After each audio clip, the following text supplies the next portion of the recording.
il est important d'exister sur la toile, d'exister par le contenu que l'on produit, mais également par la façon dont on va laisser à la fois une empreinte, j'irai dans Google quelque part, et une fois qu'on aura fait ces rendez-vous, comment on va garder le contact avec les gens pour la suite. Je prépare mon rendez-vous déjà en amont en ayant coopté tous les preneurs d'ordre et tous les donneurs d'ordre, tout le monde sur LinkedIn, créez-vous un réseau. Clairement, je prépare en allant chercher tout ce qui se dit sur ces boîtes, sur les blogs, les réseaux sociaux, les forums, le référencement, les sources de presse, de façon à savoir quelles sont leurs entreprises et leur actu. Une entreprise doit minimum avoir un site actualisé, doit parler d'elle-même, de ses réalisations.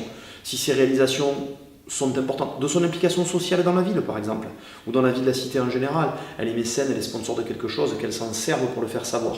Elle doit également être dans une démarche où elle met en valeur ses réalisations.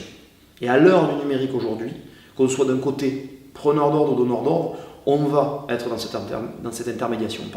Le donneur d'ordre ira chercher ce qui se dit sur la personne qu'il a en face de lui qui veut lui vendre quelque chose. Il faut que cette entreprise sache se valoriser. Et le problème qu'on rencontre beaucoup dans l'industrie, c'est qu'elle ne se valorise pas en termes de communication et encore moins en termes de marketing ou de web marketing. Souvent, elles ont fait un site parce qu'il fallait, alors qu'aujourd'hui, ça doit être des sites générateurs de leads.